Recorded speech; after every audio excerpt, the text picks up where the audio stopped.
Sir నాకు sugar లేదు. కానీ మళ్ళీ ఆహ్, రాకెట్ రాక్ తేజ. ఓకే. ఇప్పుడు మీరు ఏమని అడిగారంటే షుగర్ లేదు గానీ నాకు పెనిస్ మీద మళ్ళీ ఇన్ఫెక్షన్స్ వస్తున్నాయన్నారు గదా! అలా మళ్ళీ ఇన్ఫెక్షన్స్ వస్తున్నాయంటే అక్కడ చర్మం డ్యామేజ్ అయిందని అర్థం. అలాంటి వాళ్ళకి గూడా మనకు సుంతి చేయించుకుంటే క్యూర్ అయిపోతుంది. కొన్ని రోజులు anti fungal creams, antibiotic creams వాడొచ్చు. తగ్గకపోతే మనం డైరెక్ట్‌గా మనము సుంతి చేస్తే సరిపోతుంది. Sir 2 tadalafil tablets 5 MG tablets, ఒక 10 ఎంజీ టాబ్లెట్స్ 2 ఈక్వలెంట్ అంటే 2 ఒకటే. 2 డిఫరెన్స్ ఏం లేదండి. మీరు 2 5 వేసుకున్నా ఒకలాగే పనిచేస్తుంది. ఒకటే 10 ఎంజీ తీసుకున్నా ఒకటేలాగా పనిచేస్తుంది. డాక్టర్ గారు నాకు బైలేటరల్ సెమినల్ వెసికులైటిస్ ఉంది అన్నారు. ఈడీకి 2.5 ఎంజీ రాశారు. అవి వాడితే బాడీ పెయిన్స్ వస్తున్నాయి. ఏం చేయాలి? ఎరెక్షన్ కూడా పడుకున్నప్పుడు ఉంటుంది. నిలబడితే ఉండట్లేదు. కిడ్నీలో స్టోన్స్ ఉంటే టెడ్‌లాఫిల్ వాడొచ్చా? వాడొచ్చు. టెడ్‌లాఫిల్ ఉంటే వాడొచ్చు. సో 2.5 వాడినా గూడా బాడీ పెయిన్స్ వస్తున్నాయనుకోండి. ఒక 3 రోజులు అంటే జనరల్‌గా మీనింగ్ ఏంటంటే విటమిన్ డి తక్కువ ఉందని అర్థం. సో ఒక 3, 4 రోజులు ఆపేసి మళ్ళీ స్టార్ట్ చేయండి టెడ్‌లాఫిల్. ఆల్టర్‌నేట్ డే తీసుకోండి. ఆల్టర్‌నేట్ డే తీసుకోగానే మెల్లమెల్లగా సెట్ అవ్వడం మొదలుపెడితే బాడీ పెయిన్స్ ఉండవు. అప్పుడు మళ్ళీ డైలీ తీసుకోండి సరిపోతుంది. హలో సార్, నా పెనిస్ రైట్ ఫండిఫార్మ్ లిగమెంట్ టేర్ అయింది. ఆ సర్జరీ పాసిబుల్ అంటే చేయొచ్చండి. No problem. I have lower back abscess. Doctor open చేశారు. బట్ పస్ కంట్రోల్ అవ్వడం లేదు 20 డేస్ నుంచి. ఇది మేము చూడమండి. లోవర్ బ్యాక్ ఆప్సిస్ అంటే జనరల్ సర్జన్స్‌ని కలవాలి. అంటే లేదా గ్యాస్ట్రోఎంటరాలజిస్ట్, సర్జికల్ గ్యాస్ట్రోఎంటరాలజిస్ట్ డాక్టర్‌ని కలవాలి. ఎందుకంటే మా డిపార్ట్మెంట్ కిందకి రాదు. సార్ నాకు మొహం కడుక్కునేటప్పుడు ఉమ్మితే రక్తం వస్తుంది. అలా ఎందుకు వస్తుంది? అంటే అప్పుడు ఒకసారి టంగ్‌లో ఏదైనా ఈఎన్‌టీ డాక్టర్‌ని కలవాల్సి ఉంటుంది. సందీప్ రాయల్. సార్ నా హార్మోన్ రిపోర్ట్ ఎఫ్ఎస్‌హెచ్ 11.9 ఉంది. Testosterone 3.3, LH 3.8. Facing ED issues. మీకు ఈస్ట్రోజన్ మరీ ఎక్కువ ఏం లేదండి.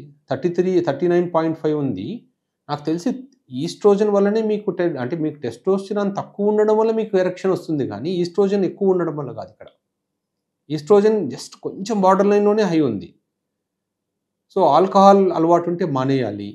ఇప్పుడు మీరు టెస్టోస్టిరాన్ ఇంక్రీజ్‌కి మందులు వాడితే చాలు. సో, ఆటోమేటిక్‌గా ఈస్ట్రోజన్‌ని అది డామినేట్ చేసేస్తుంది. సార్ నా వయసు 53 ఇయర్స్. టెడ్‌లాఫిల్ 20 ఎంజీ కూడా వాడాను. గట్టిపడడం లేదు. ఏదైనా సలహా ఇవ్వండి అంటే ఫీనైల్ డాప్లర్ టెస్ట్ చేయించుకోవాలి. అంటే మనకు 20 ఎంజీ టెడ్‌లాఫిల్ కూడా పనిచేయనప్పుడు మీకు ఫస్ట్ ఒకసారి ఫీనైల్ డాప్లర్ చేయించుకుంటే అంటే బ్లడ్ వెసల్స్ ఎంత డ్యామేజ్ ఉంది సో అనేది తెలుస్తుంది. దాన్ని బట్టి మనం నెక్స్ట్ ట్రీట్మెంట్ ప్లాన్ చేసుకోవచ్చు. టెస్టికల్ అసలు ఎంత వాల్యూమ్‌లో ఉండాలి? ఉండాలి సార్. అండ్ మినిమమ్ సైజ్ అనేది 8 సీసీ అన్న ఉండాలండి. Testicular size. అంటే యావరేజ్‌గా ఇండియన్ సినారియోలో 10-14 సీసీ అంటాం టెస్టికులర్ సైజ్. మినిమమ్ 8 సీసీ అన్న ఉంటే 8 సీసీ కన్నా తక్కువ ఉంటే జనరల్‌గా మాకేంటంటే అబ్జర్వేషన్‌లో స్పెర్మ్ కౌంట్, క్వాలిటీ తక్కువగా ఉంటుంది. సార్ సెమినల్ వెసికల్ ఇన్ఫెక్షన్ ఉంటే ED problem, erectile dysfunction problem వస్తాయా? అవును, వస్తాయండి. 2 అంటే ఇప్పుడు సెమినల్ వెసికల్ ఇన్ఫెక్షన్ ఉంటే ఒకటి ప్రీమెచ్యూర్ ఎజాక్యులేషన్ వస్తుంది. అలాగే ఇన్ఫెక్షన్ ఎక్కువ ఉన్నప్పుడు అది పెనిస్ నర్వ్స్‌ని డిస్టర్బ్ చేస్తే ఎరెక్షన్ ప్రాబ్లమ్ కూడా వస్తుంది. సార్ ఎరెక్షన్ కోసం ఎల్ఆర్జినిన్ ఆర్ ఎల్‌సిట్రిన్ ఏది మంచిది? సో బెటర్ 2 కాంబినేషన్‌లోనే వస్తాయి. మీరు ఎందుకు సెపరేట్‌గా వాడాలి? ఇప్పుడు అన్ని టాబ్లెట్స్ ఎల్ఆర్జినిన్ టాబ్లెట్స్ చాలా మంచి కంపెనీస్ అన్నీ ఎల్ఆర్జినిన్ విత్ ఎల్‌సిట్రిలిన్ కాంబినేషన్‌లోనే వస్తున్నాయి. సో అవి వాడండి. సార్ మైగ్రేన్, వర్టిగో ఉంటే టెడ్‌లాఫిల్ టాబ్లెట్స్ వాడొచ్చా? నాకు టెస్టిక్యులర్ సైజ్ నార్మల్ కన్నా చిన్నగా ఉన్నాయి. 2 నెలలు మందులు వాడాను. తర్వాత ట్రీట్మెంట్ చేయించుకోలేదు. ఇప్పుడు నా డౌట్ ఏంటంటే మళ్ళీ టెస్టిస్ సైజ్ తగ్గే అవకాశం ఉందా? వృషణాలు ఇంకా చిన్నగా అవుతాయా? అసలు వృషణాలు సైజ్ తగ్గడానికి కారణం ఏమై ఉంటుంది? మళ్ళీ హాస్పిటల్‌కి వచ్చి చూపించుకోవాలా? అంటే కొన్నిసార్లు టెస్టిస్ తగ్గడానికి మల్టిపుల్ రీజన్స్ ఉంటాయండి. కొంతమందికి జెనెటిక్‌గానే చిన్నగుంటాయి. కొంతమందికి చిన్నప్పుడు ఏదైనా ఇన్ఫెక్షన్స్ వచ్చి మమ్స్ గానీ అలాంటి ఇన్ఫెక్షన్స్ వచ్చి సైజ్ తగ్గిపోయి ఉంటాయి.